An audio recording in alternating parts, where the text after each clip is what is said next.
It was a morning. The alarm was ringing until he reached it and turned it off. While brushing his teeth, he still felt sleepy. It was a day like many others. The boy hurried to school while his mother urged him to have breakfast first. However, he refused when leaving the house, saying he had no time. Our hero spent the day at school studying and focused on his classes before returning home in the afternoon. Then he enjoyed some food while watching a broadcast where the star of the show claimed to have psychic powers like any other student.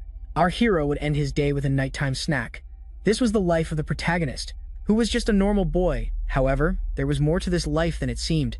Someone suddenly saw the boy. He was startled when a very tall acquaintance approached him, saying he had just been thinking about him as the hero. He began to fear the worst. The tall one claimed he was hungry.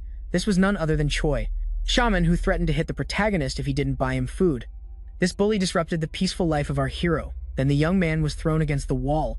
The bully insisted that his lackey always had to do his homework, while threatening him and beating him.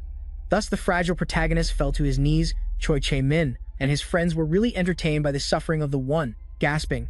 One of them said they should stop or they could end his life. The tall one kept mocking the boy, patting him on the head, making the fragile hero apologize. The bully said he didn't need apologies, but that he should do his homework, demanding that he only leave school after sending a photo of it. After that, the other two joined in, saying he had to hurry to finish his homework too. The protagonist was hurt in the bathroom, feeling intense pain in his body. At that moment, being hit by a stone, he fell to the ground as his blood began to cover the gray concrete. The passers-by were horrified. When he was little, the protagonist suffered a great accident that he now couldn't remember. Yet he miraculously recovered and avoided certain death. However, because of this tragedy, he began to have frequent heart and respiratory problems. His mother, the only one who supported him, had to carry him alone. Although his condition worsened every day, thanks to his mother's constant effort, the boy was cared for until he recovered his health and was able to have a normal life. This normal life was only possible at home since our hero had to be labeled as a special case in other places. Due to his condition, he became easy prey for the boys. The normality the boy enjoyed in middle school suddenly disappeared in high school. Thus his routine became a tormenting cycle. After much effort, the homework was finally done.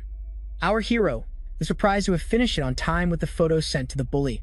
The young man could finally rest while alone with his thoughts in silence. He began to get frustrated. The boy thought about his miserable life, and when luck would be on his side again, while absorbed in his thoughts, he suddenly was startled when his phone rang. Our hero was confused since he wasn't expecting a call. Now he was contacted by a mysterious number. The young man curiously answered, thinking it was the bully. However, he didn't understand what the caller said. He quickly assumed it was the tall one, and immediately said he had finished the homework and sent the photo. Just then, someone called him. A chill ran down his spine as an ominous voice said he had to listen to survive. The mysterious caller asked him to go to the principal's office.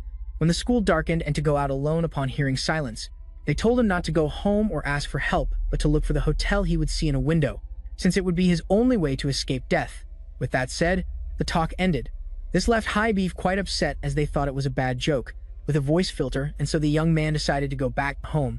Since there was no reason to stay at school, suddenly, everything went dark. With the lights off, our hero was intrigued. He thought the power had been cut for a drill.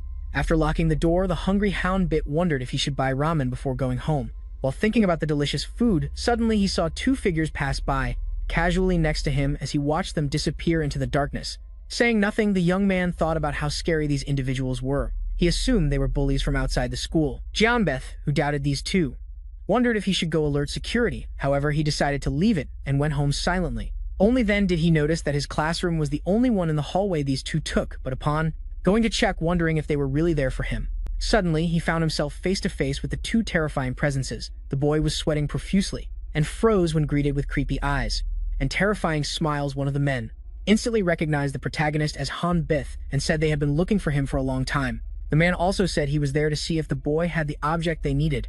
According to their information, Jeonbit stated with a trembling voice that he had nothing that could interest them when suddenly the unexpected happened. The hero began to cough blood after being pierced by the hand of the taller one and thus fell to the ground. While the madman claimed he must be in possession of the object, the individual dressed in a white coat stated that the young man was not telling the truth and that he possessed the object they desired. Subsequently, he assured that what they were looking for was in the student's heart before extracting the young man's heart with a demented smile, saying he had finally found what he so longed for. Upon opening his eyes, suddenly, our terrified protagonist woke up and found himself in the classroom. He quickly checked his body to see if he had any wounds. Still shocked by what he had experienced, Jeonbit laughed with relief, relieved it had only been a nightmare. Then he composed himself and decided to go back home when a sudden bell gave him a chill. The horrified hero turned his head upon hearing someone calling him, leaving him puzzled because it was an unknown number. Just like in his dream, this left Ja On-bid terrified. Fearing to relive that hellish dream, when the phone rang once more, the young man was terrified. The number from his dream was now calling him in real life. With that, the young man decided to act quickly and ran with all his might to check outside. Everything seemed calm.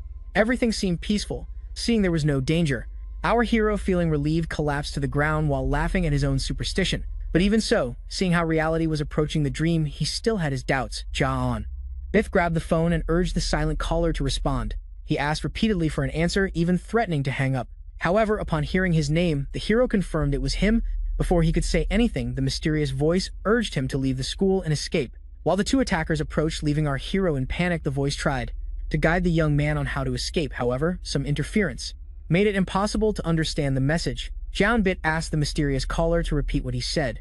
Only for the communication to be cut off, the young man was left puzzled, since he had received ominous instructions without any explanation. That said, he decided to leave the school immediately. Suddenly, the lights went out. Horrified, the boy started running as fast as possible, seeing how now he was living his nightmare, which meant the two monsters would arrive soon. While running, a sudden pain made him stumble on the stairs and fall to the ground. The suffering Ja-on-biz tried to get up, cursing his weak heart that almost abandoned him in this desperate situation. Suddenly, his attention was caught by the sound of footsteps as he saw the source approaching slowly, and as two shadows appeared at the end of the hallway, the young man trying to escape began to panic and hurried to find a place to hide. He looked everywhere for the perfect spot until he found an open door. Seeing this, the boy decided to act quickly. Shortly after, two maniacs arrived with wide smiles. The men were looking for the young man. Meanwhile, the protagonist did his best to hold his breath while the killers passed by his hiding place. The high school student was terrified of being discovered. As the two men walked away, the boy waited for the right moment. And just as the killers left the hallway, our hero decided to seize the opportunity and lunged forward with all his strength. The target was finally outside the school, and still, he kept running as fast as possible to get away from the deadly danger, until he finally arrived and opened the door, and thus the high school student finally regained his home. The exhausted Howard Beat was sweating profusely. This experience was so intense it made him fall to his knees. He was amazed to have escaped. Death also surprised that his dream had come true. Seeing how he was truly being chased by ruthless killers, John Bit had trouble processing the recent events and the reasons behind their development, but he decided to leave that for another time and contact his mother immediately. Suddenly, he was startled by an unexpected voice. The voice mentioned that it had waited for the protagonist for a long time, and then a masked figure appeared in the room. The protagonist got scared and decided to confront the stranger. The man introduced himself as an assassin from the Saviors of Light called Parrot, then claimed that the boy was in possession of an object that his organization deeply desired. The young man, horrified, tried to play dumb, but Parrot stated that he knew very well which object he was referring to. The assassin said he was there for the object. It was in the protagonist's heart, saying it was the weapon. The boy didn't understand what was happening, as the assassin was surprised to see that the storage box was actually a child, showing the unpredictability of a certain group. Then he gave the target the option to hand over the object, or let him take it himself. He said he was fine with either option. But to Parrot's surprise, the boy seemed confused and asked if he was talking about a real firearm. Jianbit in panic said that a teenager had no reason to have a revolver and that the man was invading his house. He threatened to call the authorities if the man didn't leave, so the assassin quickly closed the distance and hit the boy with such force that he sent him flying against the wall. Having said this, "How are you? Ready to play?" The assassin started asking him personal questions about his tastes, before saying he wasn't there to talk about such trivial things, but convinced that the protagonist was faking. He demanded he hand over the object and then cut the boy's hand with a knife. While ordering him to give him the weapon, our hero was in great pain. Jianbit began begging for his life, swearing he had no idea what object he was talking about. The man, before begging for mercy, once again seeing this, the man, confused, burst out laughing, since the storage box really had no idea of the treasure it contained. Having said this, he resorted to his powers to telekinetically pull out the kitchen knives. This surprised the high school student as he witnessed the blades levitating. Having said this, Parrot decided to take out the gun himself. When the knives were about to pierce the young man's flesh, the disconcerted hero began praying for a savior, when suddenly an unexpected intervention occurred, and thus blood spilled in the calm of the darkness. The red began to stain the ground of El Salvador, for which our hero prayed. He arrived just in time, and it was none other than his mother. The woman quickly checked her son to see if he was hurt. However, when his mother fell to the ground, the boy was horrified. Our hero had trouble understanding the situation, since he now had his injured mother in his arms. The lady urged her son to flee immediately. However, the devastated boy refused to leave her and was determined to take her to a doctor. The killer recognized the woman as the guardian of the weapon bearer, playfully commented that he arrived just in time, claiming it was the best moment of his show upon seeing an intruder enter the scene. The man decided to get straight to the point at that moment. The storage box decided to give the one wearing the mask the object he desired in exchange for allowing him to take his mother to the doctor. At that moment, the woman slipped something into her son's pocket. Just as our hero began to beg for his mother's life, the woman charged at the killer, throwing him forcefully against the wall. However, the killer decided to resort to his power to inflict even more damage. Before stating that the lady's actions were useless despite the pain she was suffering, the mother remained firm and activated her ability. This surprised the killer, as he couldn't believe the power being used at that moment. The lady finally apologized to her son for keeping him in the dark, saying it was for his safety. She asked him to always remember how much she loved him no matter what. And so after the appearance of a great light, a terrifying explosion occurred. Suddenly, the street was covered with debris and fire. Everything was in ruins. Everything was destroyed until finally a figure emerged from the rubble. It was none other than our hero, who was in a pretty bad state. He couldn't understand what had happened to his mother and how she sacrificed herself for him. Thus, the young orphan found himself with tears in his eyes, devastated. He began to cry, wondering about this atrocity, until he finally collapsed. No sin of his deserves such misery. The young man found this fate unfair and began to beg that it was only a dream while continuing to cry his misery. Something began to move nearby, the boy realizing it was. Horrified, the rock cracked and then shattered from the smoke. The man emerged pleased, stating he should have amputated the woman's limbs, seeing how he managed to combine self-destruction and anti-human binding. The killer stated everything went to hell when he tried to enjoy himself, then added he was left unsatisfied seeing how he was being deceived. Having said this, he decided to resume his search for the box. Meanwhile, the young man did his best to escape, running as fast as possible while cursing the situation. Unable to understand the absurd fact of how it is the result of a certain weapon in his chest, the young man knew no one would believe him if he told about the paranormal things. He had seen our hero desperate and not thinking clearly, had a clouded mind at that moment. He thought of running to the police station, where he would surely receive protection no matter his story. Only then, he remembered the words of the mysterious voice. After recalling this, he began to slow down, before finally stopping. Our hero remembered how he was told not to ask anyone for help and to head towards the window, from where a hotel could be seen to survive. The protagonist thought about the call and how it gave him good advice to escape from the two smiling killers. In that panic, our hero couldn't think clearly. Reviewing the facts, he realized he only escaped by acting exactly as he was told. This made him see he would be in danger if he went to the police station. The young man wondered about the mentioned window that looked out to a hotel, since that description matched thousands of places. Leaving the storage box without clear clues to reach a safe place at that moment, the killer arrived at the scene and quickly located his prey. Every beast is prey. Id, leaving the boy horrified. The boy's whole body began to tremble with fear. He immediately began to beg for his life, but upon stepping on the water, suddenly he looked down and found himself facing a reflection. Intriguing, this left the protagonist very confused. He finally understood that the mysterious message was not about a real window to see a hotel building, but about a place where the reflection of the word hotel could be seen in the windows. Upon reading the word hotel in an inverted reflection, our brave hero realized it was the safe place mentioned in the phone call. At that very moment, the killer quickly lunged at him. The horrified high school student ran to the building entrance and decided to act fast, running as fast as he could inside and climbing the stairs as fast as he could. The terrified young man saw the killer approaching, not knowing what to do. Our hero decided to follow the orders from the call and headed to the window, hoping something there would save him. Approaching the room, he was sure some kind of salvation awaited him behind the door. However, upon arrival, he was stunned by a horrifying emptiness. At that moment, he was suddenly stabbed from behind. Our hero was wounded and fell to the ground. The young man found himself in a pool of his own blood. He who suffered could barely breathe, as life slowly slipped away. The killer asked if he enjoyed the chase, but our hero, at death's door, began to beg for a savior. The killer mentioned he did not need anyone else nearby and asked the young man if he disliked him, because he was a melancholic clown or because of the painful deaths the madman caused. He stated that his last interaction should be filled with happiness, asking his victim to smile since sadness would look ugly on his corpse. Taking the final step, he didn't believe it, and just as the blade nearly pierced his flesh, he begged for a savior one last time. Suddenly, two new figures burst through the wall and entered the scene. The confused killer was perplexed.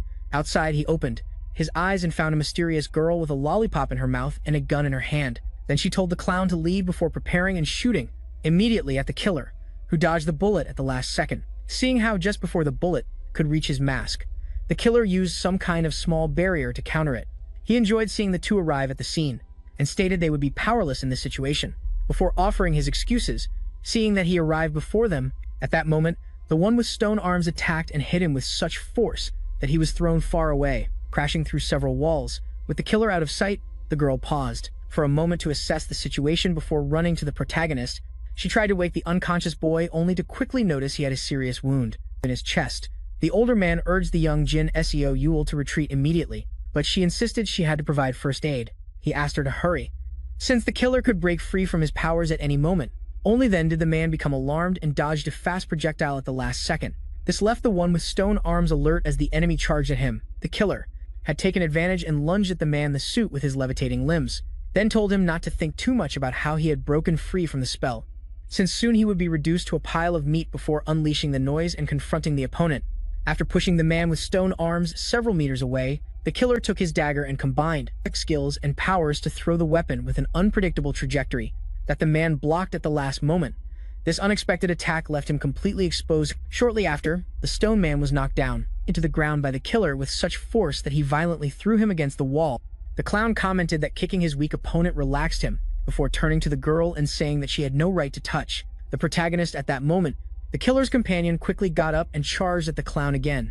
Forcing him to block the attack, the man's strength managed to plant the killer's feet firmly on the ground. Then he began to point out the excess, and because of his bad joke, mocking him for not finding the right words, the clown burst out laughing. Jin Soo Yul was confused by this reaction, while the fight escalated quickly. The clown said he had a terrifying rival and asked him to be more so. The girl was left alone, while the killer enjoyed the fight and asked for more violence. With that, she spoke to wake the protagonist once again, and so he opened his eyes while still feeling pain. The girl immediately introduced herself to the voice, stating that she was from the Black Shadows who wanted to rescue him, and that she was the mysterious person who had called. When asked about the black boy, they were also there because of the weapon in his chest. Jin Soo Yul denied it, saying they were there to protect her, and that he arrived just in time to give him the necessary treatment, since any delay would have put him in danger. Before asking for her help, Jin Soju explained how there is a protective shield around his heart called a limiter that suppresses the power of the weapon. However, this shield that allowed him to live normally was destroyed by Parrot. She urged him to keep his sanity to avoid being absorbed by the weapon, stating it was the only way to stay alive.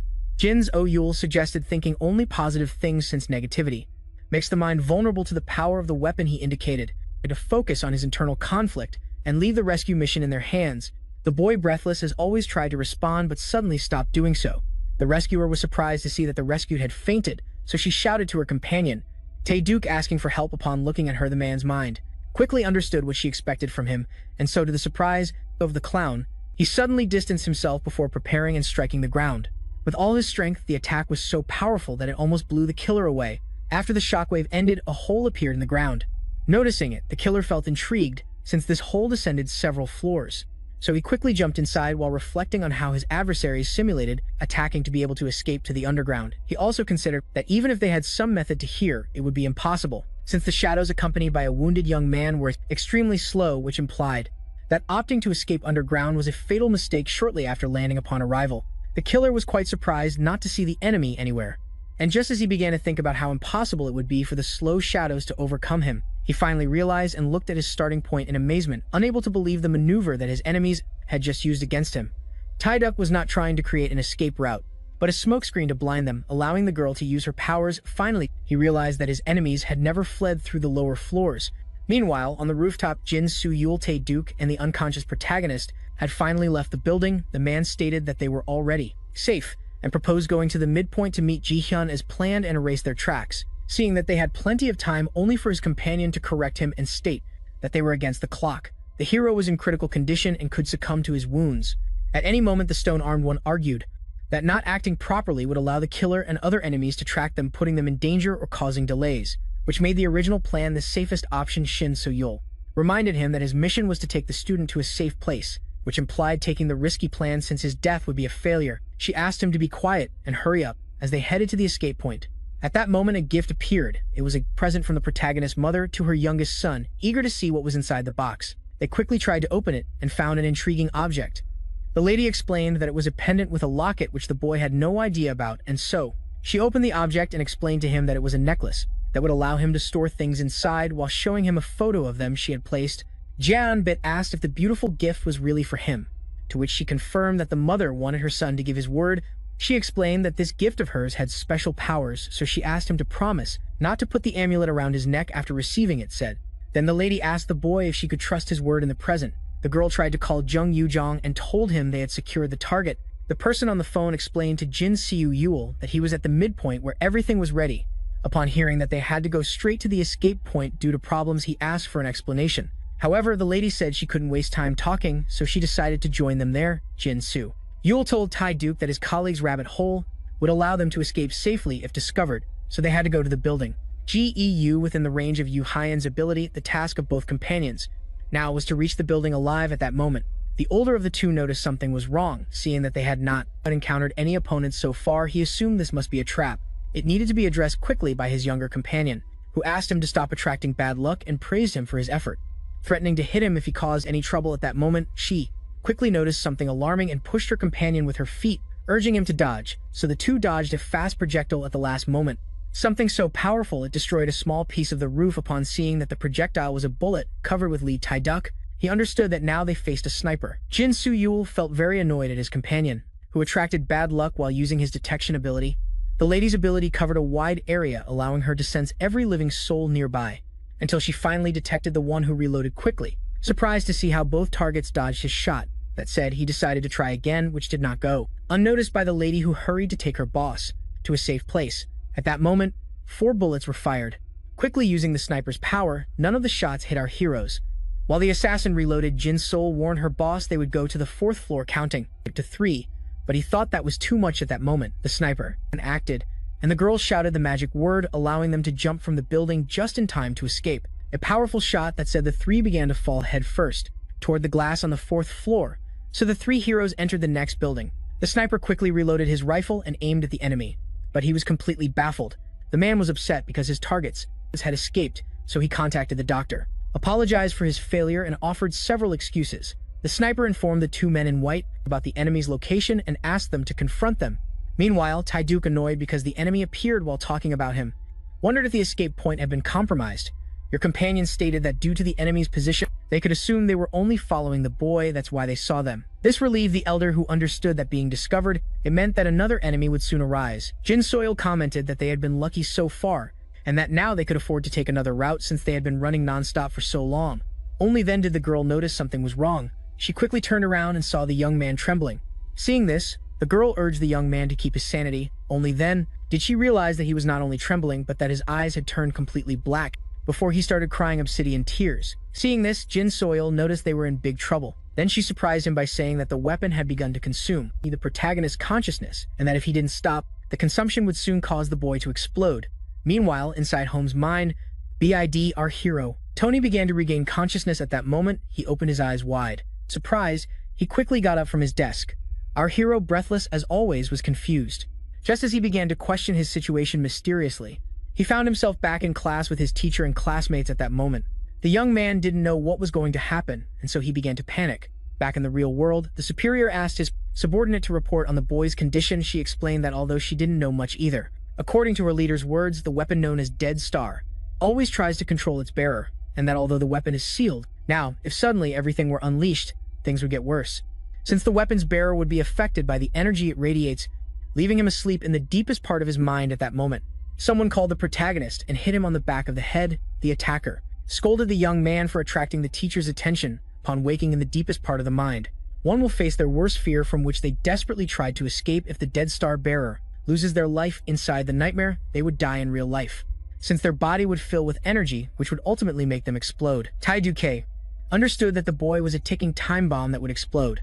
If he didn't overcome his fear, the man refused to wait until the boy blew up and decided to declare the mission a failure and withdraw. But the girl stated that she would find a solution. According to Jin Soju, although the weapon was sealed, the boy must have been exposed before, so there must be a safety mechanism, considering how he survived so long. Having said that, she began to scan his body, looking for some symbol or significant object that could stop the process. Only then did she notice something. Coming out to the surprise of the elder, the young man mentioned that the solution was in the necklace. However, upon hearing this, the one with stone arms found no logic in those words. The girl said she was equally confused, but thought that could awaken the protagonist. Upon noticing a small amount of elite, Taedu commented that it was just a positive illusion, and his companion agreed, saying it had to be that since a normal boy had an elite object. Then he agreed to continue with his madness, saying that they would probably find their end. If the boy didn't wake up upon entering the rabbit hole, and just as the man began to warn about what to do if he didn't wake up upon arrival at their destination, she asked him to be quiet since she knew how to do her job. At that moment, both were alerted when something suddenly moved. They looked up and saw two shadows floating above their heads. After a rather hard landing, our brave heroes found themselves before a huge cloud of smoke. The responsible pointed out the simplicity of someone and reproached the black shadows for treating a man wounded that way. And so the doctor who had just arrived stated that he couldn't sleep before such injustice, claiming that the protagonist was one of his patients. He promised the black shadows not to harm them if they kindly returned his patient before promising them irreversible harm in case they refused to cooperate. Back in the boy's mind, where he was slammed against his desk, falling to the floor in pain. Our hero was then grabbed by the neck, tried to admit his mistake and apologize, only to be ignored and punched in the face. The hatred was so strong it threw him across the desks. In the classroom, the bully smiled, satisfied, while the bullied suffered greatly. At that moment, another thug joined. And Beat begged for mercy, saying he would improve from now on, only to be mercilessly punched in the face. The bully didn't want to listen and kept hitting the protagonist, asking if he knew the reason behind it all. So I lifted him by the hair and asked him to realize he was being humiliated in public, before asking if he knew why no one intervened. And then when the young man with tears in his eyes asked, the bully whispered that it was because he was absolutely worthless and completely useless. He just constantly complained, before kicking him in the face and stating that no one wanted to be by his side. Then he continued, trampling the victim, saying that his life, a long and fragile body, it was useless and a burden to everyone. With that, the bully urged his victim, whom he saw as useless, to disappear, claiming no one would miss him before giving him the final kick. In this call, the blow was so strong that the boy's collar came loose from his neck. Blood spread across the classroom while he and the boy fell to the floor, unable to move. The boy began to reflect and couldn't help but see some truth in the harsh words of the tall one, since his weak heart always prevented him from finishing his tasks, forcing others to do them for him. Although people were kind at first, no one had the patience to endure his weakness for long. Our hero lived like this, feeling useless because of his always damaged heart. Thus he found death as a fate sweeter than the life he led. But just when he was about to give up in his struggle, a purple light appeared on the ground. It was a violet flame burning something. This intrigued our hero because it was a photo of him and his mother in the locket. Seeing this, our hero was perplexed as he watched the precious object fade into the wind like ash. The men in white said the boy's critical condition was good. Since he could explode and destroy a large area, they claimed they could take the weapon from the boy to eliminate the risk before urging them to decide. Jin So-Yul said she didn't expect the men in white to be so clever, then used her power on a grenade to make it invisible, and threw it while gesturing to scare them away. The doctor was surprised by the cruelty of the black shadow, and when he said he would now face it harder, he saw the grenade suddenly appear right in front of him. With that, the girl gave her superior the signal to flee while the grenade exploded. The result of the surprise attack was a mad laugh from the target. The doctor, protected by his companion, was pleased by how clever the female shadow was and decided to resort to his skull companion before giving the signal to move. Meanwhile, in the boy's dream where he was being beaten, the attacker stepped on his face again. The bully choked him and compared the boy clinging to life to a cockroach. Having said this, the main bully pointed out how the protagonist himself was reprimanded for his own existence, stating he was forced to contribute to society since he was a human being, and then threw a weapon on the ground, saying the only way our hero could be useful was by taking his own life. The bully even claimed this task was so simple that even the protagonist could do it back in the real world.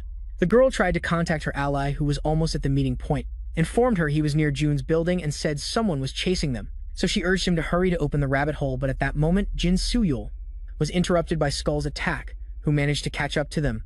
The girl immediately drew her gun, trying to shoot him to defend herself. In doing so, he was exposed to the doctor, who stealthily approached from behind. The man summoned his scalpel and unleashed a wave of cuts known as incision that our heroes tried to evade and block. The fight escalated to the top of the building, and then the black shadows burst through a floor, breaking a window. Jo Hyun already knew where his allies were and asked for 30 seconds to perceive. Duke complained about this time limit that always gave him the chance to create the important rabbit hole, and while he kept complaining, suddenly he cracked the wall before destroying it, to the horror of our heroes. They turned around only to see a piece of the building missing. The doctor and Scowl managed to reach the black shadows. The men dressed in white were visibly annoyed with them, so he used his special doping ability to prevent them from escaping by launching numerous needles that pierced Scowl's veins. With that, the kitchen began to transform while his own bones emerged, tearing through his flesh and skin. Thus, the battle simulation was activated. The doctor, upset by this turn, decided to eliminate his enemies once and for all by unleashing his creature against them. Our heroes watched horrified. The girl couldn't believe it, seeing how they were now in a difficult situation. Back in our hero's nightmare, the stalkers urged him to take his own life immediately, claiming it was very simple and that he should hurry. At that moment, Ja Ambid tried to speak but struggled to get the words out between his short breaths. Back in reality, the elder told the younger they couldn't wait any longer, only for her to respond that they should have a little more patience. However, he refused, saying it was his only chance to get rid of the Black Star Tate. Duke asked him to do what was necessary while he bought time, until the escape exit appeared. At that moment, our hero trembled again, making the girl fear the worst. Inside the dream, the imaginary stalker slapped the hero for not being able to take his own life, and then he grabbed the blade on the ground. Meanwhile, a gun was pointed at our hero's head by his supposed savior, who prayed for him to wake up, or else he would have no choice but to end his life. The stalker praised the hero for keeping his miserable life for so long before going for the final blow. Back to the two verses, 1-2. The man with stone arms was slowly losing ground in his fight. He saw an escape opportunity, and told his partner that they could run now and that he couldn't buy more time for her. Seeing that they couldn't wait any longer, the girl now had her hands tied. At that moment, the stabber's hand was grabbed, leaving him quite puzzled. Janbit began to defend himself, stating that he had promised his mother that he would never put the locket around his neck, and in any case, if he found himself wearing it or if his image was slowly burning, he certainly wouldn't be present in the real world. And so, realizing he was inside a dream, he decided to hit the tall one with all his strength, sending him flying and leaving him unconscious while knocking out a tooth. Thus, the protagonist overcame his greatest fear. At that moment, the hero's trembling hands suddenly stopped.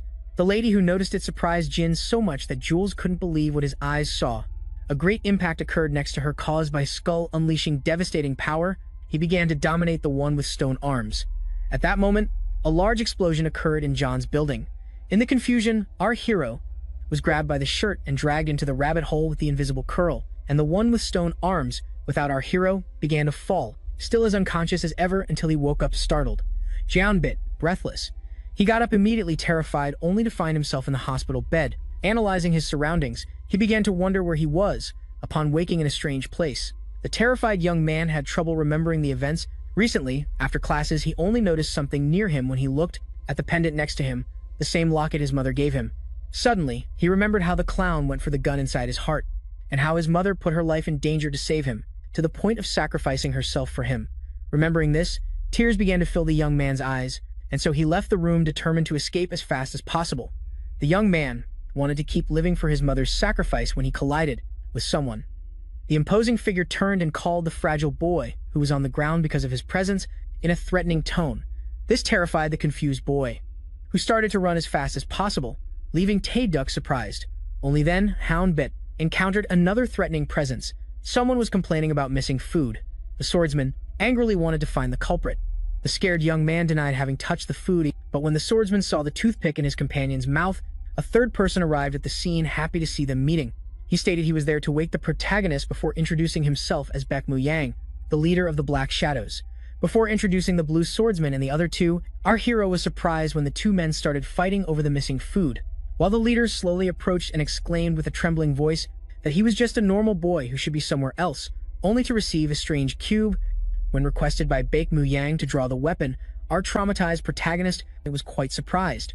According to the leader, it was a simple task that consisted of firmly holding the object and imagining it transforming into the weapon. The mention of the object on his chest reminded the boy of the assassin, so he tried to play dumb, saying he was an ordinary student, but while continuing to pretend.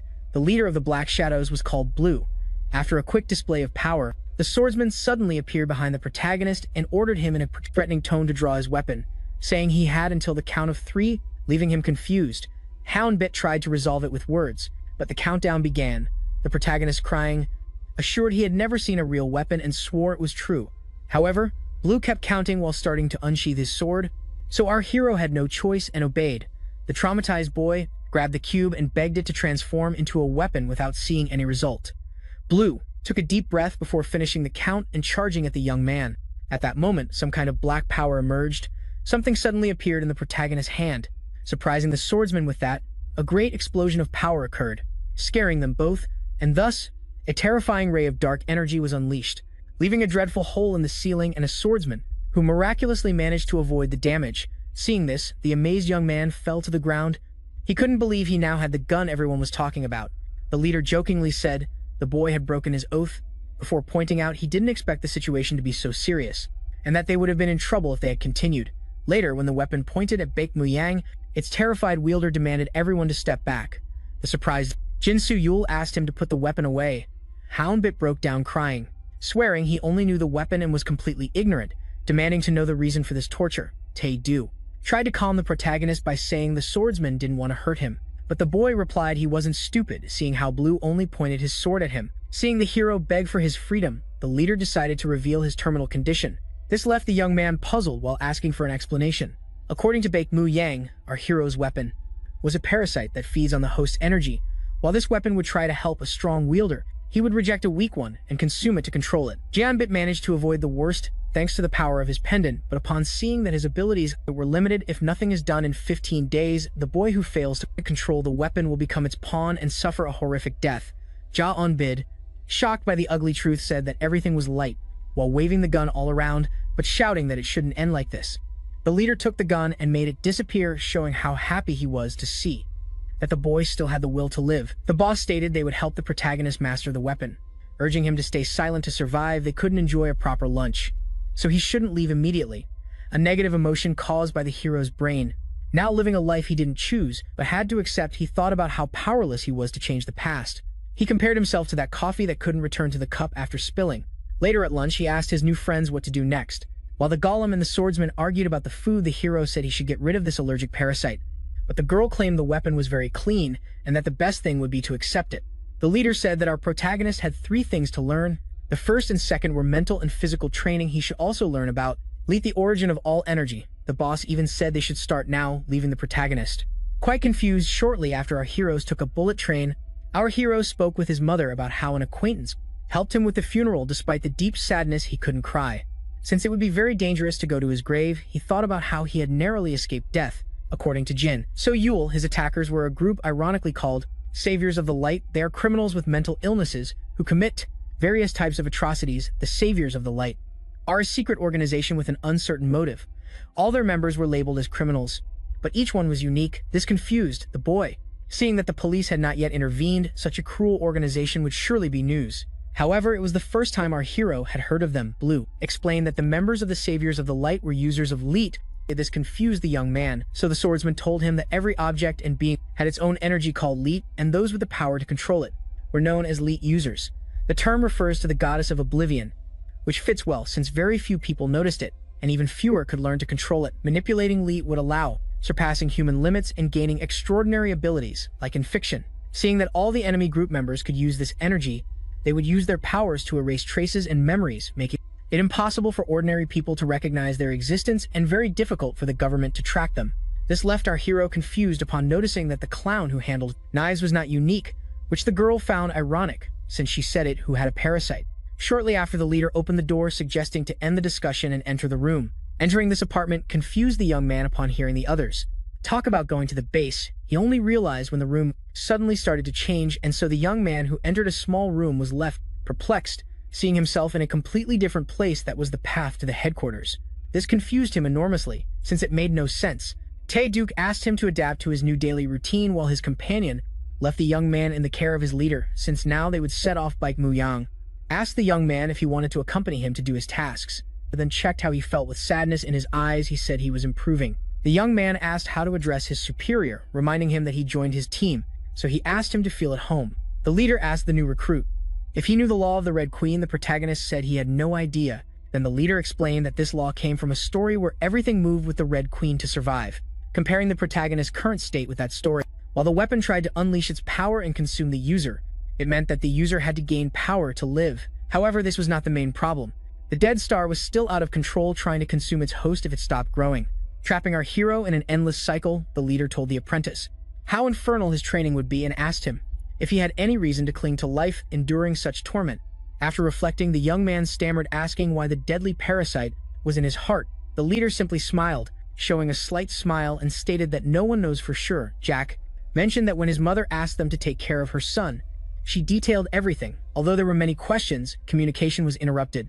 Baekmu-yang said that after his mother's death, the boy had to live to find the truth he desired.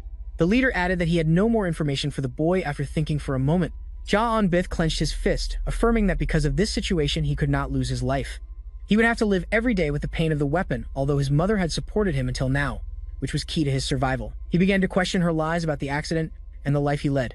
That's why he felt hatred toward his lying mother for the first time. However, he did not want her memory to die with him, so our hero was more determined than ever to live until he discovered why his mother had hidden the powerful weapon in his heart. Upon hearing this, the leader smiled, then assured the young man that he understood what he said before, taking his hand and putting it on the handle, stating that he had to hold it tight to survive.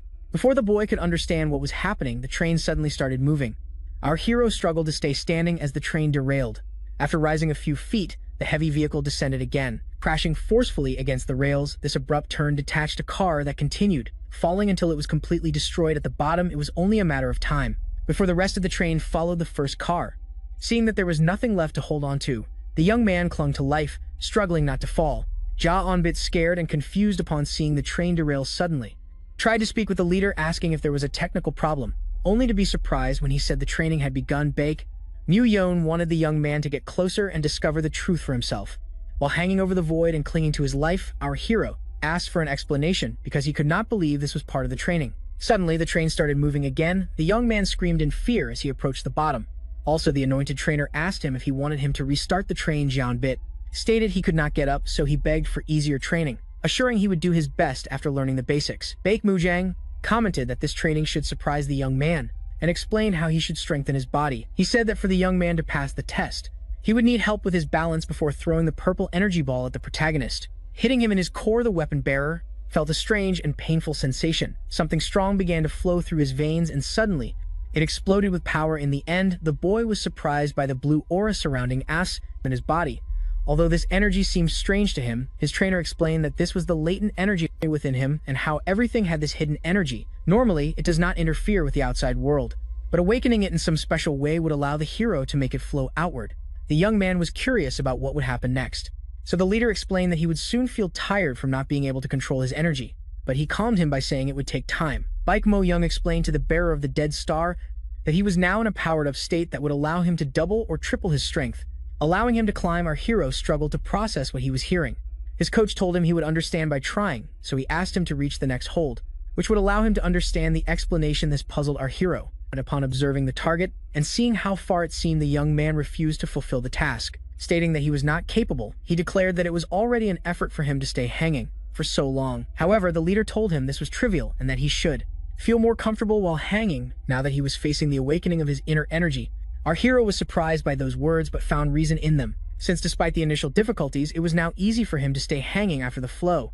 And so while he began to wonder about his new strength, the leader urged him to hurry. Having said this, the young man decided to use the hold near his foot to give himself support, and thus, after taking a deep breath, he launched himself upward, exerting himself to the maximum to reach the target until he finally managed to grab something.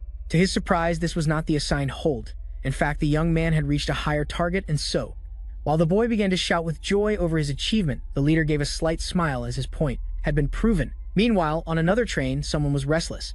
The one with stone arms feared that the tough test would discourage the motivated young hero, but when Blue said he fully trusted his leader, Tedek got angry since he only contradicted him for fun. Thus, they started arguing again. Leaving the invisible woman irritated, Shin Seo Yule commented that it was for the sake of in beef to complete his advanced training since only half a month remained still. His superior thought it was too cruel for a teenager who had just gone through traumatic events.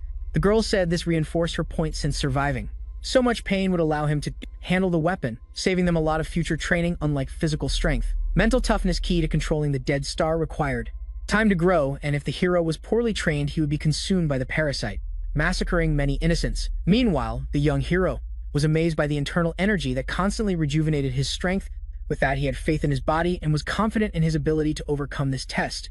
When suddenly blood began to come out of the protagonist's arm, the frightened young man fell from the train in pain, landing in a safe place that prevented him from falling to the bottom. Annabeth began to tremble from the intense pain upon noticing his arm bleeding and sore. He informed the coach about his injury, saying he couldn't move because of the pain, so he asked for a short break to give energy to his arm and heal it, but the leader refused and urged him to continue. He told the hero he had not been magically enhanced.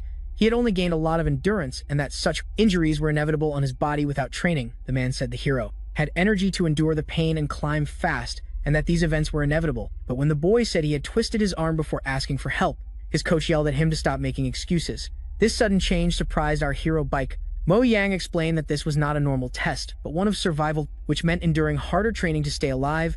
The leader explained how he was training him at his mother's request and that he would not stop him if he decided to give up. However, seeing that he still could not control the power of his parasites, he would annihilate the weapon and the host to prevent any future tragedy if he ever chose to give up. While the train hung over the void, the boy begged for mercy, promising to do better. And so here he was again, this fight, and he looked up. With that, our hero prepared himself. But as he did, something began to tear inside his leg, causing him to roll on his back in agony while screaming from the pain in his leg. Bike Mujang asked him to forgive himself and give up, since he wouldn't survive if he didn't pass this test.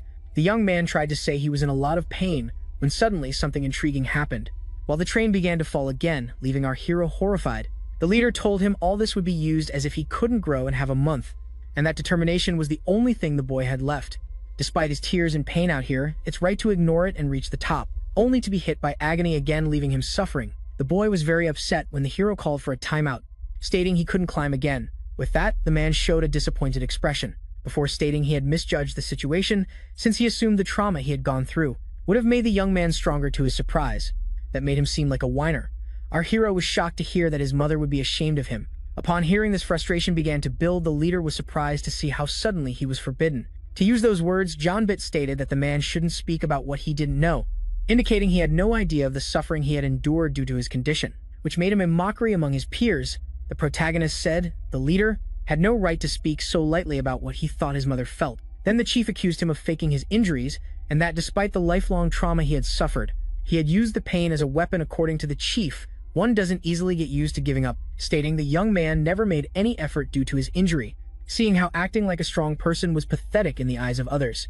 Bike Mew Young stated the young man was using this tactic to force others to obey his orders. Our hero tried to defend himself, but was grabbed by the neck and yelled at to stop, thinking about the past and focus on the near future, where he had to give his all to survive. When asked if he was going to keep asking others for help, the boy denied it, stating he had never done such a thing, assuring he always did his best. Only then, he remembered one of his friends who always helped him because of his condition. But this also reminded him how he was once bullied by thugs, and how he stayed hidden watching silently. Haeonbid was sure he had never asked for help, and that he did everything on his own will. After a brief moment, the leader stood up and hit the train wall. Our hero was shocked. When the structure began to shake, the wheels started turning again while the train kept sliding toward the abyss. With that said, the leader informed the apprentice the train would fall in 2 minutes, and that he was free to decide. Just as he was about to leave, Bike Mayang asked Haeonbid to stop making excuses for his sinful past. Although it's hard to admit mistakes, you always have to face the truth and accept reality, as if you lived your whole life on the chosen path. Then he asked the young man to show determination and face his weak past self, since it was the only way to improve. By stopping making excuses and correcting his flaws, one becomes someone better who has improved. Over time, finally the leader asked him to decide quickly. With that, the young man fell to his knees while the structure moved again, the train sliding slowly toward the abyss. Upon reaching the top of the train, the leader of the Black Shadows took out his phone and made a quick call about the squad on standby.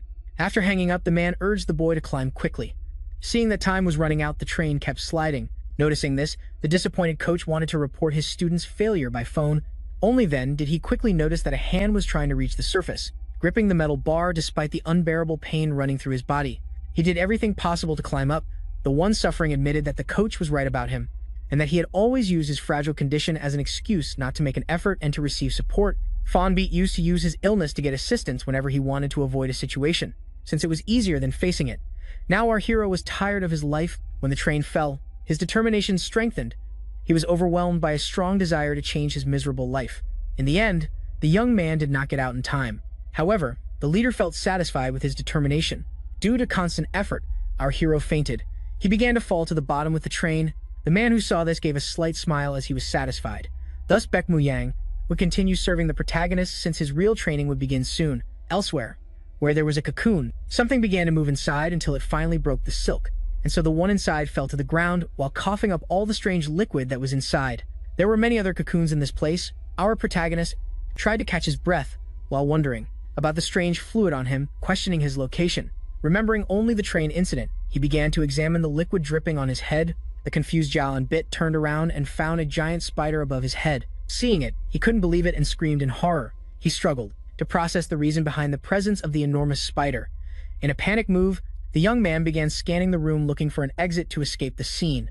Only then did he notice another person standing on the silk above, asking him why he was no longer in his cocoon. It seemed quite strange to him, since spider silk is usually a stable material. While she searched the range, our surprise, Hiro asked the girl to identify herself, realizing she hadn't said her name. She introduced herself as Beck Solmi, in charge of the team's recovery, and who healed the protagonist after his encounter with the Light Saviors. Upon hearing this, our hero was very surprised. Hanbit asked Beck Solmi to move the creature away, fearing being eaten, but she reassured him, assuring that the spider was not dangerous. The spider was introduced as Era, who had experienced sudden growth and whose webs were perfect for recovery. So she assured the protagonist that this place was safe and perfect for healing. Beck Solmi then informed the protagonist that he should not leave in Afrum, since they would spend a few days here, before pointing out how adorable Era was. This left him quite annoyed as he began to reflect on her words. At that moment, the young man noticed something strange, and asked for an explanation about why they would stay here for a short time. This made Beck Solmi realize that no one had informed the protagonist about the plan, and while she explained it, he was bewildered. Shortly after, while dragging stones, someone urged Ja Iambita to hurry, saying he was too slow. The new coach was unhappy with the young man's pace, dragging a large stone block until he finally fell to the ground. Our hero, covered in sweat, claimed he had reached his limits and would not be able to pass this test. However, Tae Duck assured him that the fact he could still talk meant he could do more of this non-lethal training before demanding that he get up and keep pushing until finally collapsing for the sake of gaining strength. And with that, the coach informed the apprentice that to rest, he would have to move forward with all his strength before kicking him aside. Thus, the protagonist's hellish training continued.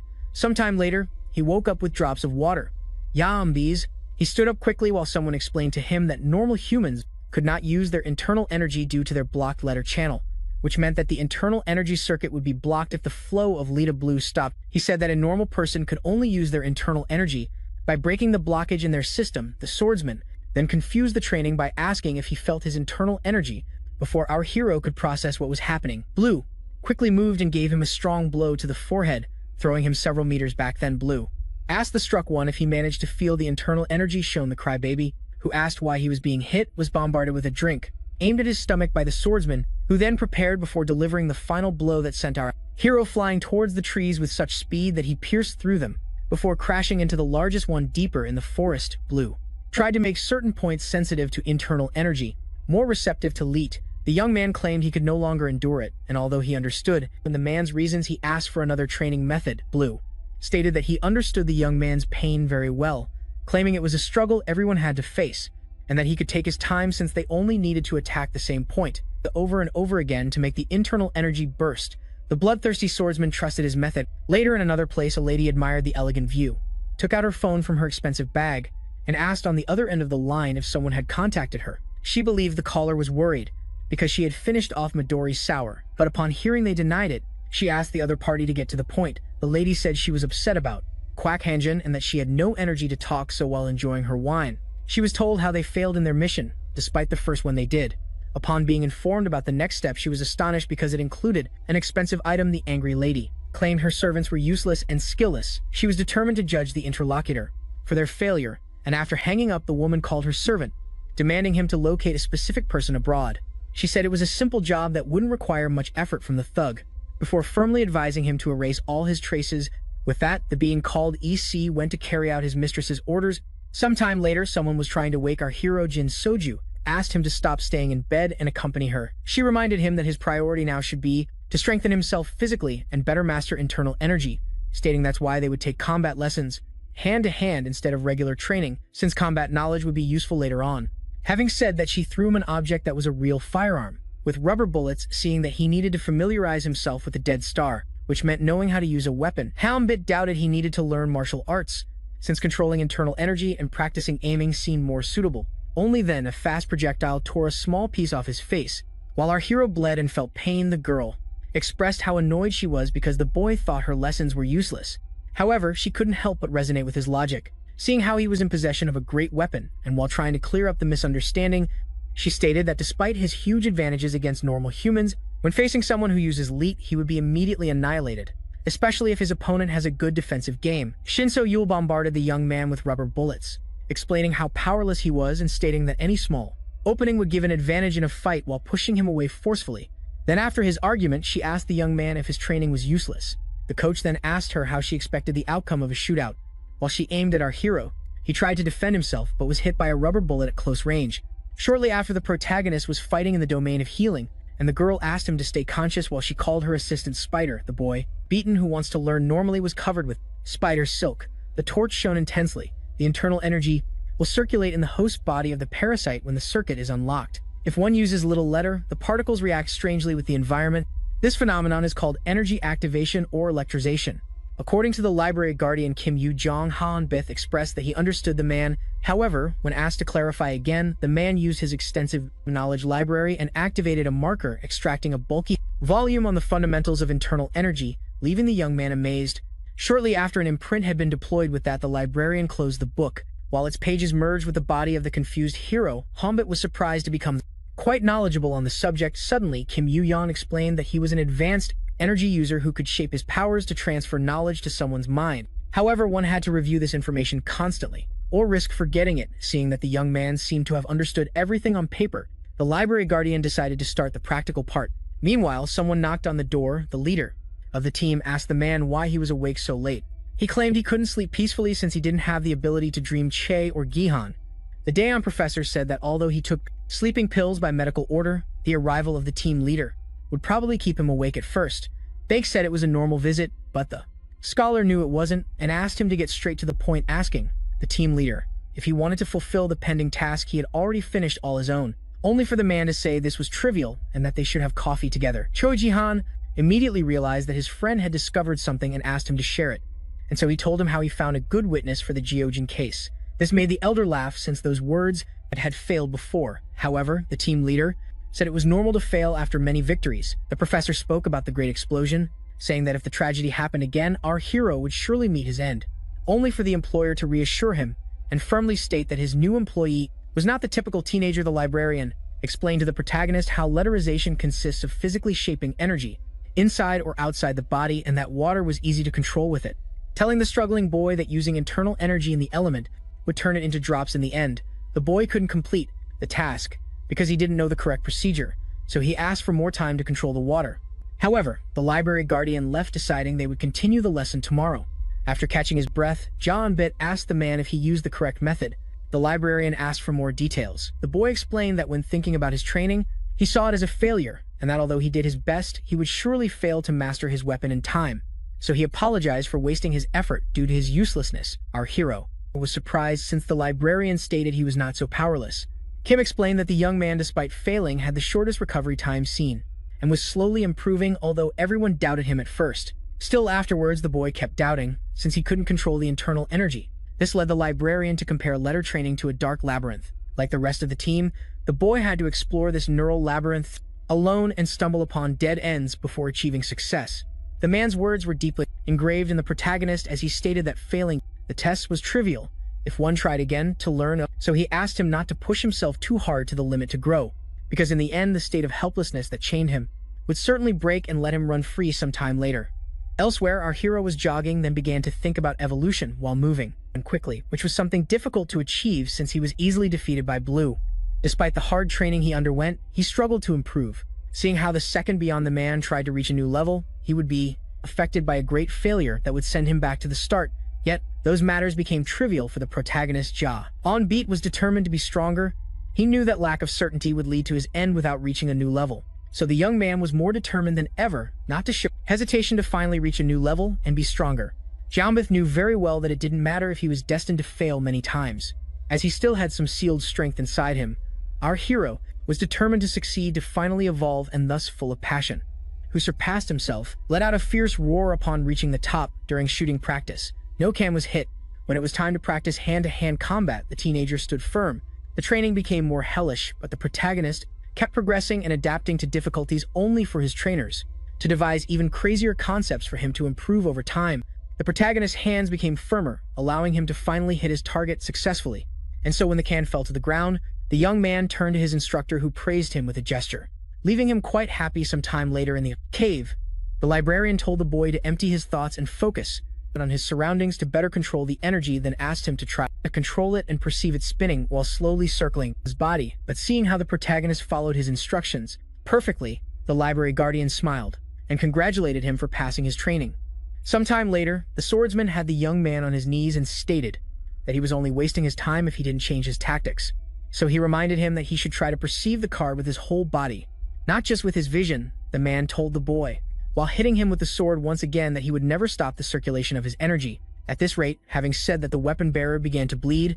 The exhausted young man then fell to his knees, while desperately trying to catch his breath. Seeing this, the instructor decided to end today's lesson, demanding that his student go heal. But as he walked away, his attention was suddenly caught by our hero, who stood up and asked for one more test. The young man, who took a defensive stance, stated that he would not fail like the other times. Seeing this, Blue agreed to try one last time, and so prepared, and asked the young man to give his all and bury his attack. Our hero, confident in his ability to succeed, decided not to rely on his eyes, which allowed him to perceive the flow of energy heading towards him. The incoming card felt like a gentle wind. Our hero noticed that this energy was from the swordsman attacking him, and after quickly reading the flow, predicted when he would be hit and tried to block it, only to be thrown through the air, with his blood flowing. Still, the one who sent our hero flying smiled and praised him for passing his training. Having said that, the unconscious Helmet then fell from a spider bike. Salmi, amazed to see him standing so soon, she suggested he rest more, but he said it was not necessary, and that he was already healthy enough to go out for a run, while he assured the young woman, who anxiously turned around, pointing out how much he had improved. However, when the muscular young man explained that he didn't feel any improvement, suddenly he was hit with a backpack by the person who threw the backpack, accusing him of flirting with his superior after improving, but the boy and the girl denied it. While they tried to explain to the girl that he didn't care, she asked them to gather their things and wait in front of the headquarters, which intrigued our hero. Since his training was still incomplete, to his surprise, it was revealed that they were heading to the Himalayas. Jin Soo-yul said the boy had spent enough time inside the hideout and needed to get some fresh air sometime later at the foot of the Himalayas. The place was quite lively.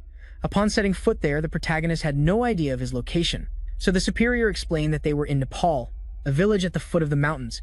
The boy was amazed not to be surrounded by Koreans as usual, yet he was intrigued to see how they should be practicing the usual training. At that moment, Jin Soo-yul told him he had already finished those trainings and only had the last one left. This confused our hero, so the library guardian explained that they were going to install a shield in his heart to purify the corrupt energy of the dead star, preventing it from consuming the young man, who could perfectly control it. After the words, the man stated that based on the boy's internal energy, they were racing against time, and that a master would install the shield here in the Himalayas. And so shortly after our heroes got on the truck, the shield would not bind the parasite. It would only delay its effects to a distant future. Even after Zhao On-beat could still use his internal energy, which could allow him to overcome the dead star while it is sealed. That is why the leader of the Dark Shadows went to look for the master and asked his men to gather in a specific villa to receive updates. After knocking on the door for a while, the protagonist opened it and reported that the villa was empty, making the others think they had arrived early and should wait downstairs. When the librarian mentioned how cold it was in the villa, his colleague lit the fireplace, then checked how the protagonist was doing with his energy control. Jambit said he really needed to improve, since stabilizing energy was complicated, because the energy would dissipate if he got distracted. The man who asked him to come closer said he would become an unconscious reflection. He decided to project a spell to strengthen internal energy in the boy's brain in case of emergency, since energy should not be used before the procedure, only for the hero to happily affirm that he had reliable allies, so he shouldn't resort to it. Jin Soo-yul posed the scenario where everything goes wrong, stating that no one was safe outside the headquarters, and that the boy should always be alert not to be taken by surprise. When suddenly, a sound was heard outside. There was a rabbit hole in the ground, and out of it came someone happy to arrive on time. It was the leader who arrived with Yuji Sung, the meteor user, and Young Yoo-jun, who creates rabbit holes. Upon introducing the boss, the boys hurried to hug the newcomer. Suddenly, the boss noticed how much the new recruit had grown. Ja On-bai AF said he hadn't spared any effort, leaving the man satisfied. Then Jin Soo-yul was asked if he had found the master, and he asked his men to enter to give them a brief explanation. According to the leader, the master was Hee-hun, a very mysterious and reserved person, trained by the best, known for having protective powers, the Shadow Clan. Nager tried to contact the master several times, but they stopped looking for him after being unable to find him. However, at this crucial moment, Hee-hun was seen again in the mountains. The sources of the plan made them think that the master only appeared twice in the town, before disappearing into the night. Following the man's trail, the leader and his allies reached the heart of the mountains, and although they were sure they would find him at the end of the tracks, Jejun's trail suddenly vanished. At some point, and despite their best efforts to search the area, the three men decided to wait for a sign of life that Jin had sent. Soyol was surprised to see that there was a man who could escape the superior without leaving a trace. The library guardian pointed out that the master, upon returning in search of food, wanted them to believe he was hiding, not that he was escaping. Jung Yujin agreed, indicating that there was something unusual about the rock formations in the desolate area, where they found no trace. With that, the leader decided to assign the tracking task to the most competent, who was Jin Soju. This annoyed the girl, since she wanted to relax and do simple tasks. Shortly after starting the search, the rabbit hole summoner indicated the location to the invisible woman. Then her magic circle began to react to something. Seeing that the spot where she was suspicious, she asked the others to come closer. After examining the rock, Jin Soyul said they were in the right place. She requested the librarian to investigate the strange oscillating energy. Unlike the others, after a quick glance, Kim Juong said it was a barrier similar to those seen in books, and that the target must have used it to hide. When asked if he could reach it, the librarian said it was difficult, but they could enter, making a small hole that someone would have to hold open. Then Chung Yujin was assigned to keep the barrier open, which annoyed him a bit while he tried to refuse it, but the man ignored him and tried to open it. Shortly after, some runes appeared on the rock. The stone began to crack before finally exploding into pieces shortly after. Everything fell silent, and our hero quickly noticed it was snowing. Everyone was confused about whether they had entered. It was early for the girl to say this place felt different, since one of her colleagues commented that this wide place was more similar to the rest of the mountain. Only then did he notice something strange in front of him. Our heroes found themselves facing a giant cave. Seeing this, the leader corrected his smile, realizing he had expected to see a proper house. With that, he began to wonder what the one with the 3 keys had prepared for them inside. A place like this was better referred to as a dungeon.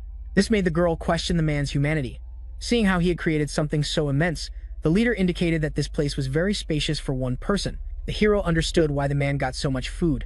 With that, the chief asked his men to form up as they entered an unwelcoming domain. He asked them to be quiet as he divided their positions. The library guardian then told the hero to return to the base camp if he got lost, since it was safer than trying to reunite with the team. And just when Hanbit stated he understood the plan, something began to move from under the snow. Thus, a huge stone arm suddenly rose from the ground.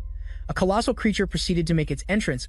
Everyone was amazed as they now faced a giant golem. This particularly confused Jin and Jules, but upon closely observing the monster, he felt alert and urged everyone to retreat. Just before attacking, the protagonist narrowly avoided a crushing death. His left hand was blown off as the monster was ridiculously fast, despite its enormous size. Shortly after, our hero was attacked once again by a devastating blow. However, the golem, he was not so surprised, since the librarian managed to catch the scared boy at the last second. After placing his hand on the ground, the meteor user activated his power once ready. He threw his meteor forcefully, piercing the golem's skull from side to side. With a quick snap of his fingers, the internal energy user detonated his projectile, proudly proclaiming that size meant nothing compared to skill. Shortly after, the young man noticed he had spoken very fast, yet our heroes continued dodging devastating blows. Following the surprising movement of the headless monster and its rapid regeneration, the girl used her power to precisely locate the golem's core just as she alerted the leader of its exact location. The monster launched a devastating blow that Jin So-yul barely managed to escape.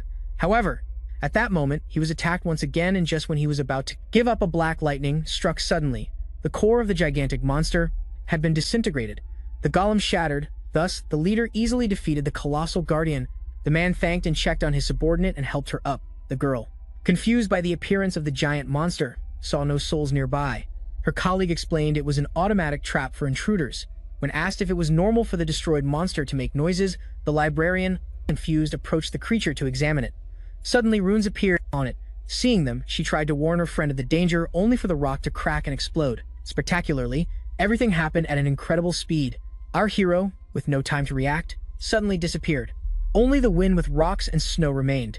Everything seemed calm, since after this great wave of energy, our heroes vanished while elsewhere. There were several flashes of light. It was there that the user you were looking for appeared. We shouted in the cave, hoping for a response while walking. Suddenly, he tripped over something. Seeing it was a human skull, the young man, horrified, screamed in terror. He was even more surprised when his companion appeared behind him and scolded him for screaming so loudly, since none of the black shadows had been harmed. The redhead was confused about why they were teleported here. The library guardian explained it was a trap activated by destroying the golem, teleporting every living creature near this cave. Kim Yu-yang explained that this site, made to trap those strong enough to destroy the guardian, would prevent anyone inside from using their powers. Although the girl was upset, the boy was horrified. Since the bones were not just decorations, the leader asked his team to stay positive, stating that anyway they would have gotten lost if they had used the cave's main entrance. What seemed nonsense enraged Jin So-yul upon seeing the bones as a bad sign. However, the man calmed her down, assuring they would not starve, pointing out signs that this place had been visited recently. According to the leader, every time someone is teleported inside the cave, someone in particular would surely come to see them. He stated that if the culprit was no other than Janin, they would have saved a lot of time looking for him. At that moment, the leader noticed they were missing the most crucial part of their mission, leaving the girl confused. Meanwhile, the teleportation, corrupted by the dark energy of the weapon, caused our hero to fall somewhere else, but he soon managed to get up again shortly after the young man alone found silence and began calling his friends. To his surprise, there was no trace of the others, black shadows. Only then did he notice a sudden movement. Jalanbid, who turned around thinking the leader was behind him, he found himself facing a terrifying and powerful-looking dog. Our hero, struggling to process everything, greeted the beast. Thirsty for blood, he tried to get out of there, but seeing the monster drool, understood that he was prey to a predator. The hound moved quickly, but the boy who predicted the attack dodged it in the end. The wolf stepped back a few steps before lunging at our hero again and missed by 1 centimeter. Annoyed, Jalanbid began to counterattack by kicking the monster in the head. However, the beast recovered quickly before attacking again. The boy alertly dodged the beast's terrifying power. In the end, the attack he dodged, it was so strong it could destroy an immense pillar. The protagonist was impressed by this power. Realizing it was not a normal beast, just as he was planning his strategy to succeed, something emerged from the darkness behind him and tried to catch him by surprise. Thus, our hero began to bleed. Jalanbid immediately tried to gain some distance. He had the unpleasant surprise of discovering there was more than one wolf inside this cave and began to wonder what his next move would be, since any mistake would result in his death at that moment. The young man remembered the words of his superior stating that he was responsible for watching his own back and that he had no right to complain if he ever got killed. The protagonist felt annoyed, seeing that he acted like his product's weak self from the past. He was angry at himself for almost giving up before trying in front of these monsters, obviously weaker than his trainers. So he decided to use the emergency technique given to him by the librarian. While concentrating to activate it, a monster tried to attack him from behind and thus blood was spilled. The hound fell to the ground. Only then did he realize what had really done out happened, since the boy managed to escape the attack safe and sound. Using his new technique, Jalanbid was proud of himself for having used the letter strengthening, which was a basic move that allowed him to reinforce the strength of an object and make it exert more force. The more energy he concentrated on it. Seeing that the technique worked successfully, our brave hero, who was attacked by a fierce wolf, realized he had the ability to control beasts while hitting with 1.1 impressive power, knocking it down with a single powerful blow. Jalanbid struggled to catch his breath, then panicked seeing his card dissipate into the environment, which urged him to contain it. One of the beasts took advantage of the distraction to charge at the protagonist and knock him down. The monster was not finished, as it launched a powerful attack again, only to be blocked by the young man, who kept his jaws shut in the end. The hero praised the monster for its strength and stated that if it kept acting so violently, he would have no choice but to humiliate it while throwing it through the air. The animal was terrified by the savage. The card user grabbed it by the head and apologized. Before hitting it mercilessly, the young man showed extreme ferocity, determined to survive after making sure the monster could not move. The protagonist sat down. He was particularly happy, seeing how he had managed to take down such a huge dog. With that, he decided to follow the instructions he had been given and retreat to the rabbit hole. Suddenly, a chill ran down his spine, feeling that something was approaching. The 3 new opponents who appeared surrounded the teenager.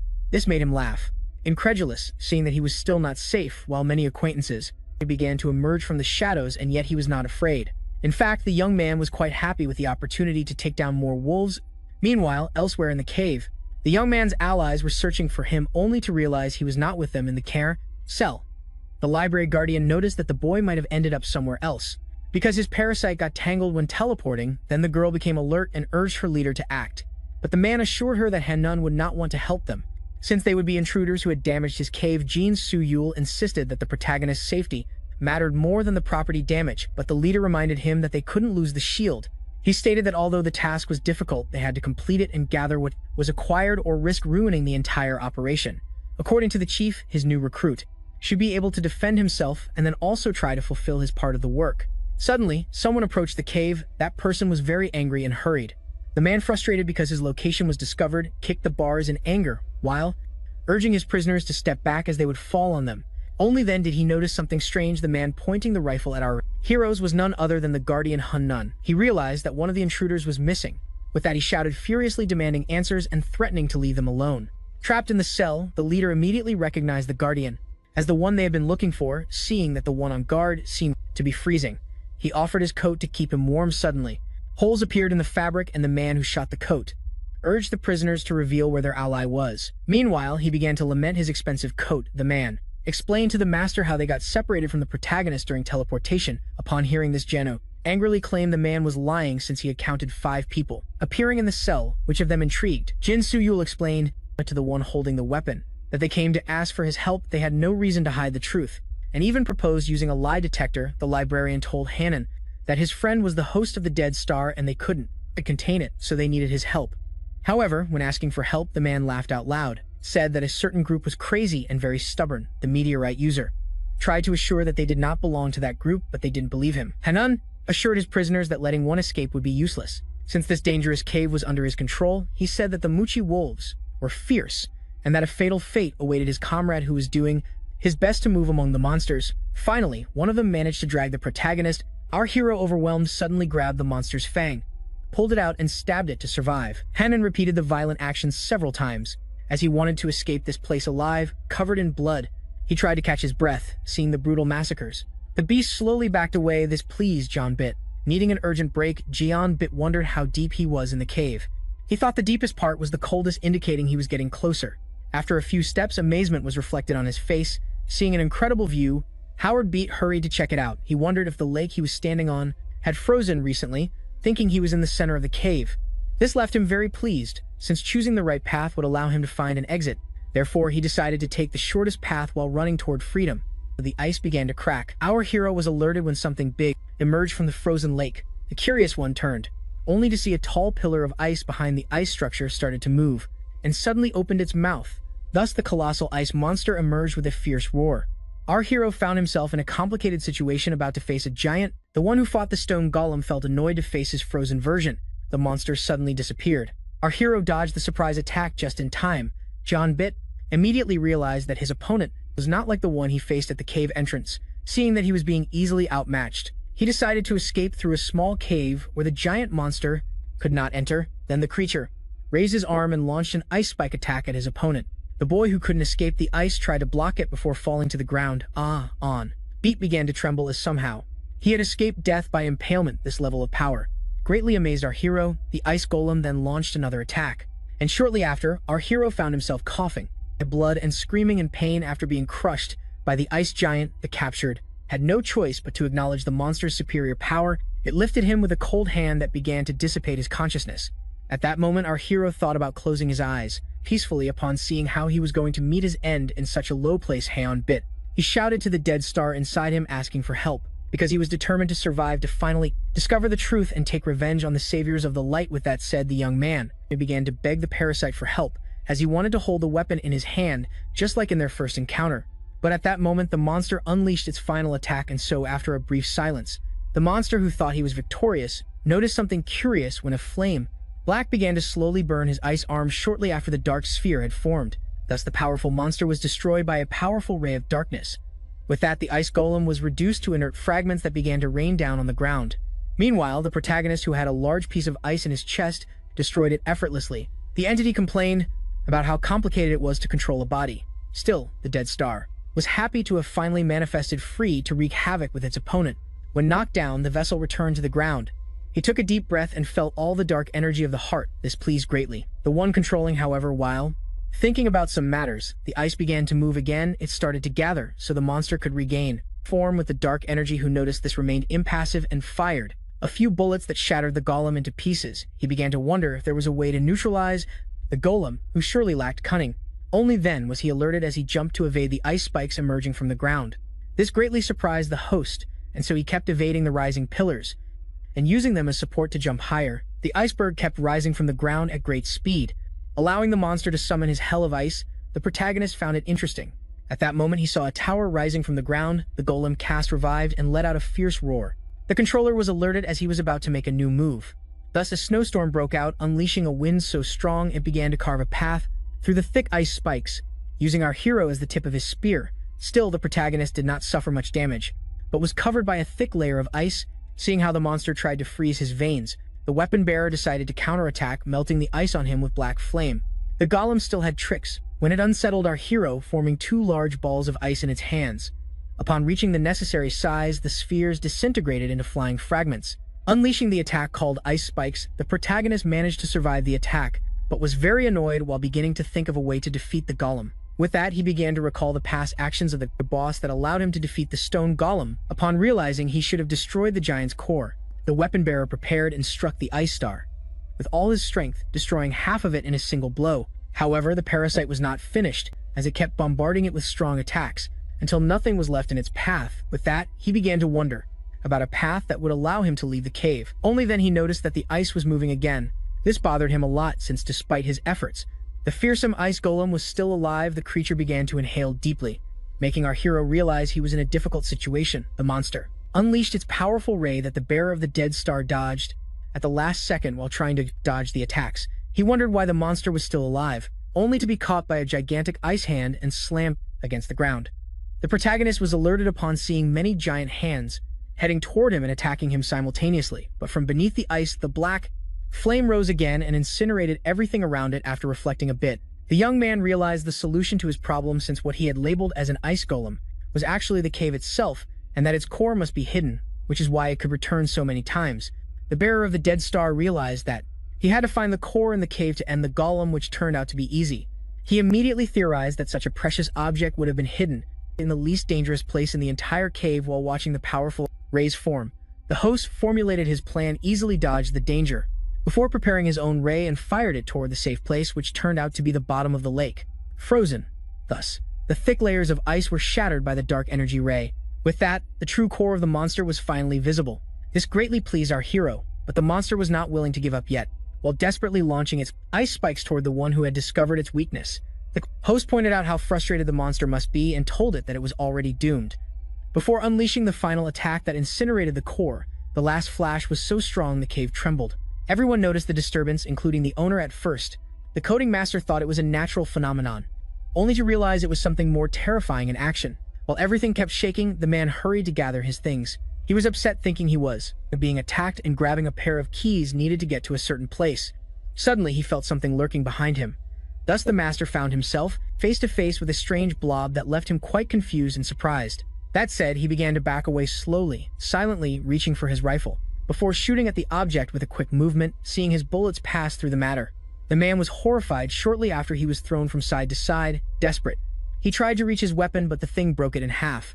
Suddenly, the mass developed many mouths and teeth, wanting to finish off the man just as the master was calling for help, believing it was his end. A knife appeared out of nowhere, cutting the creature in two. That said, his mask fell to the ground. The rescuer finally understood what the coding master meant back then. It turned out this creature was teleported to the cell with his team. The leader of the Dark Shadows also noticed that talking about their lost ally was not in their favor. The man was surprised to see the prisoner outside the cell, so he informed him of a weak point in the prison that they had exploited, since it was easier to use the internal energy there. He indicated it was the same weak point that allowed the shapeshifter to escape from the cell. The leader, who recognized the creature's abilities, asked how it had escaped the prison without anyone noticing, and thus proposed a truce for the moment, since it was for the good of all. However, the blob's response was a powerful attack in the form of dark creatures. This left the leader irritated, yet he expected it. With that, he quickly began to make his way through the creatures, knocking down the dark matter extensions one by one. While showing his knife skills, he noticed something intriguing. His opponent had created mouths full of teeth that he quickly launched at him. That said, the man adjusted his grip on the knife and prepared before unleashing a storm of cuts that kept him unharmed. The thing began to form hounds from its black matter and all attacked the stronghold from all directions. The chief, with quick reflexes, managed to eliminate them one by one. At that moment, the masked creature lunged alone at him. Noticing this, the man counterattacked immediately, delivering a clean cut to the black substance. The masked one was surprised to feel his rival suddenly appear behind him. Thus the mask broke, causing the mask to fall to the ground. Only then did the leader notice other hounds forming behind. For him, the situation was very irritating. The creatures gained power every time they returned, and the main body could regenerate from those extensions. With that, the man understood why the terrorist group only sent this individual here. Being an elite shapeshifter, the chief realized he could not kill the creature without a good plan. That said, the man dodged the attack while thinking about how his opponent would get stronger as the fight progressed. This made him see that he could not stop for even a moment when facing such an enemy, so he needed to eliminate all its extensions. However, he could not do it one by one. He knew his timing had to be perfect. The man then snapped his fingers while thinking about how the creatures would get stronger each time they returned, and so the little power he left inside began to activate. Thus, all the monsters now had dark spears. Upon realizing the culprit, that weakening the monsters and eliminating them at once would be the best solution, proved to be the fastest and safest, seeing that the main body could not defend itself. He began to bombard it with attacks after the constant beating. A small corps tried to flee, leaving the rest behind, but the chief caught it quickly. Then the monster chose to use tricks and attack the master by surprise. But just before it could defeat him, the Black Shadow intervened in time and eliminated the creature. That said, the man turned to look at his opponent, only to find some black matter left behind. This annoyed him greatly since the slippery one managed to escape, while the leader began to stammer about how they should leave their differences behind. He had already compensated for his status as an intruder. Suddenly, the man grabbed him by the neck, accusing him of having orchestrated everything, although he knew the enemy. He led him out of the cell to attack him. The leader tried to clarify. However, the man did not want to hear excuses, saying he was just like the saviors of the light. To his surprise, the leader said it would not have been believable in the cell. The man surely would have called him a liar and made them distrust them. So, the only way to protect him was to let the monster out. That said, Hanun finally released the leader. But just as he tried to apologize and thank him for his help, suddenly they threw a backpack at him.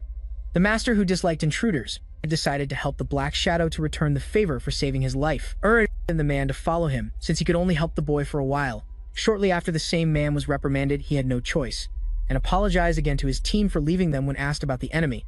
Janun explained that the attackers were his employees. The librarian asked what he did for them, and he replied immediately that he committed crimes for them, unforgivable crimes where painful remorse was useless.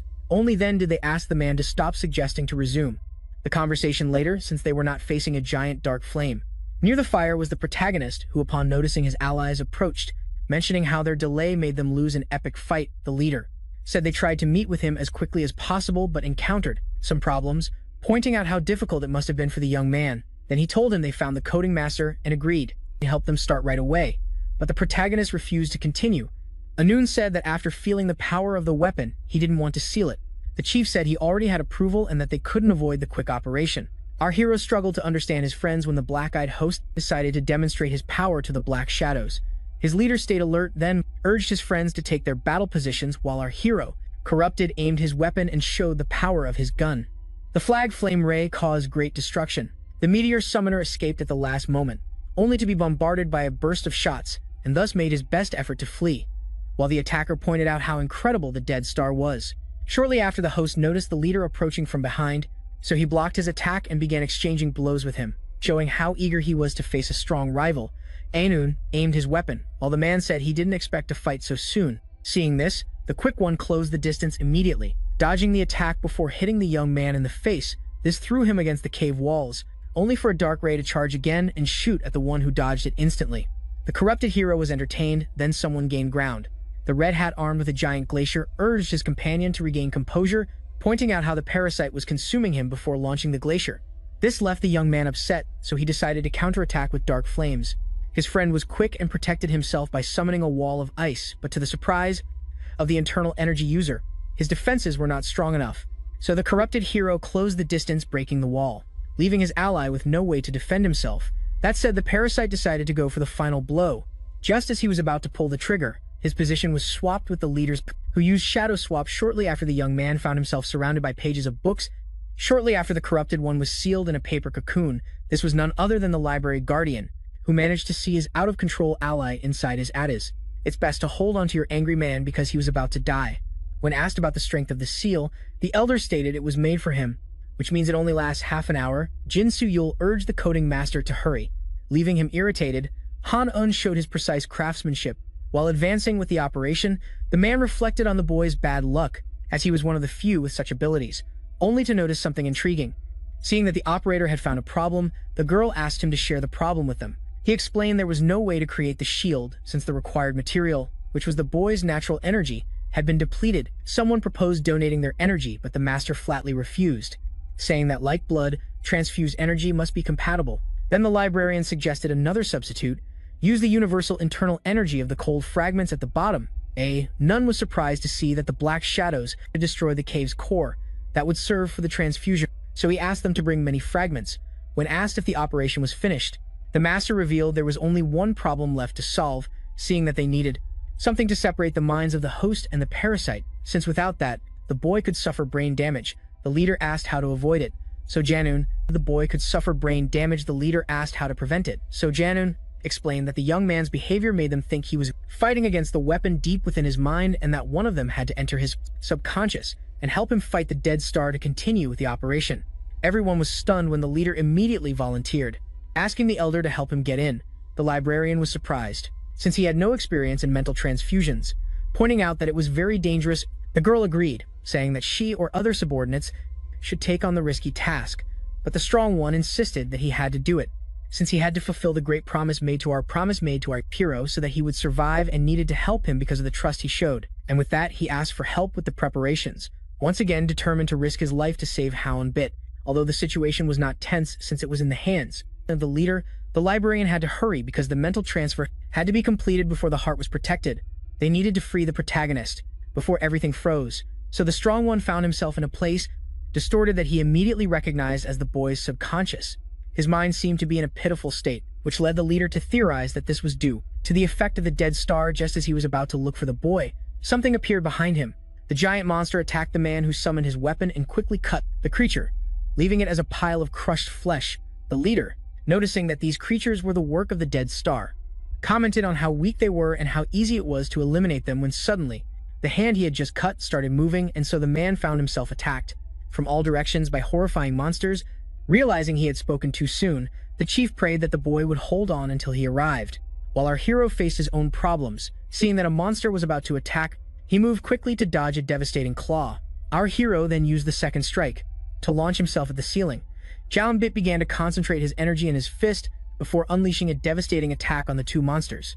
Defeated, the young man tried to catch his breath only to notice something alarming as more creatures began to appear. Seeing this, Bit was confused, since killing one of the beasts would normally be enough to wake up and end the nightmare. Pain ran through his body. Despite the difficulties, he decided to keep fighting to survive and escape. Suddenly, someone asked him about his desire to leave, saying there was nothing for him there. The entity proposed spending time together and having fun. Our hero recognized it instantly as the parasite in his heart.